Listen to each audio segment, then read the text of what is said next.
بسم اللہ الرحمن الرحیم۔ السلام علیکم دوستو۔ حضرت داؤد علیہ السلام کی قوم کے 70,000 افراد سمندر کے کنارے ہلا نامی بستی میں رہا کرتے تھے۔ ان لوگوں کو اللہ نے ہزاروں نعمتوں سے نوازا تھا، لیکن جب راحت اور سکون آیا تو یہ اللہ کی عبادت سے محروم ہو گئے اور اللہ کی مخلوقات پر ظلم کرنے لگے۔ تو یوں اللہ نے ان کو خبردار کیا کہ ہفتے کے دن شکار نہ کیا کرو۔ اتوار سے لے کے جمعے تک جتنا شکار پکڑنا ہے پکڑ لو، لیکن ایک دن اللہ کی عبادت اور مخلوقات کے امن کے لیے رکھ لو۔ تو یوں اللہ نے ان کا امتحان لینا شروع کر دیا۔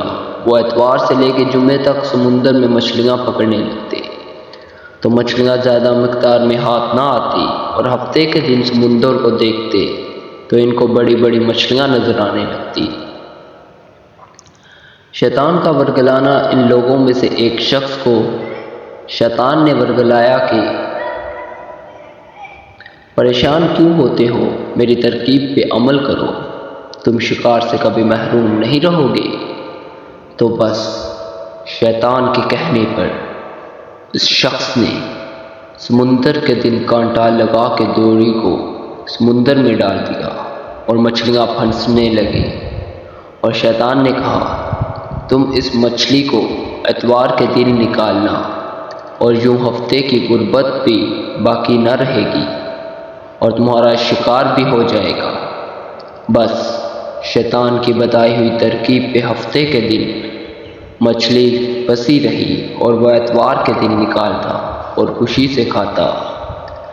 جب آس پاس کے لوگوں نے پوچھا تو ان کو بھی یہی ترکیب بتانے لگا، اور یوں اس قوم کے کچھ لوگ ہفتے کے دن مچھلیاں پکڑنے کے لیے جال پھینکتے اور اتوار کے دن نکالتے، اور کچھ نے تو اس سمندر میں سے نالیاں بنا کے چھوٹے چھوٹے تالاب بنا دیے، تاکہ اگلے دن جیسے ہی مچھلیاں یہاں سے گزریں تو ان تالاب میں پھنس جائیں اور ہم اتوار کو ان مچھلیوں کو نکال کے پکا کے کھا سکیں گے۔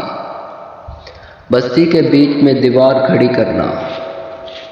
اس گاؤں میں کچھ اللہ کے خاص بندے بھی موجود تھے جو کہنے لگے، اے لوگو، اللہ نے ہفتے کے دن شکار کرنے سے منع کیا ہے۔ یہ جو تم جال پھینک دیتے ہو یا چھوٹے چھوٹے تالاب بناتے ہو، ان میں ہفتے کے دن اگر مچھلی پھنستی ہے تو یہ شکار ہفتے کے دن کا ہوگا۔ اللہ کے عذاب سے ڈرو، اللہ کی نافرمانی نہ کرو۔ وہ لوگ ان لوگوں کا مذاق اڑانے لگے کہ ہماری جو مرضی ہوگی ہم وہ کریں گے۔ عباس بستی میں 3 گروپ بن گئے۔ ایک گروپ میں 70,000 لوگ تھے جو نافرمان لوگوں کی بار بار اصلاح کرتے، دوسرے وہ جو ان لوگوں سے نفرت کرتے اور خاموشی اختیار کرتے رہے، اور تیسرے وہ جو گمراہ ہو کر اللہ کی نافرمانی کر رہے تھے۔ تو یوں نیک بندوں نے اس بستی کے بیچ میں سے دیوار کو کھڑا کر دیا اور یہ نافذ کیا کہ اللہ کی نافرمانی کرنے والے اس طرح ہو جائیں، اور ہم جو اللہ کے فرمانبردار ہیں وہ اس طرف رہیں گے۔ وہ سارے لوگ بار بار ان سے کہتے رہے، اے لوگو، اللہ سے ڈرو۔ قوم سمود اور قوم لوط کا جو حشر ہوا اس کو یاد کرو، اللہ کی نافرمانی نہ کرو، ورنہ تم پہ بھی کوئی عذاب آئے گا، اللہ کا عذاب۔ وہ سارے نافرمان جن کی تعداد تقریباً 12,000 تک، ہنستے رہے کہ یہ تو سب کتابی باتیں ہیں، ہم پہ کوئی عذاب نہیں آئے گا۔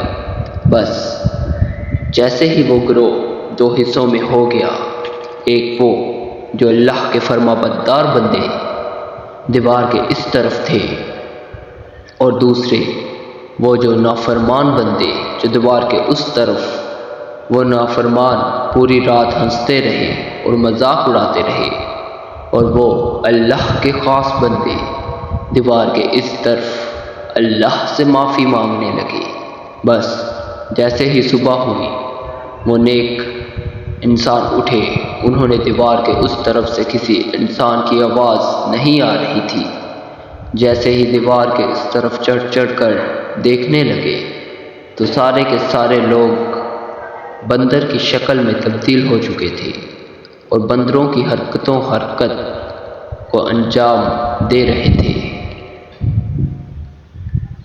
وہ جو لوگ دیوار سے ان بندوں کو دیکھنے لگے تو ان نیک لوگوں میں سے جو ان کے رشتہ دار تھے انہوں نے ان بندروں کو کپڑوں سے اپنے اپنے رشتہ داروں کو پہچانا اور چیخ کے رونے لگے اور اللہ سے معافی مانگنے لگے۔ جب اللہ کا عذاب آتا ہے تو وہ ہو کے رہتا ہے۔ وہ 12,000 جو لوگ بندر بن چکے تھے کچھ بھی کھا پی نہیں سکتے اور وہ 3 دن بعد اس عذاب میں آ کر مر گئے۔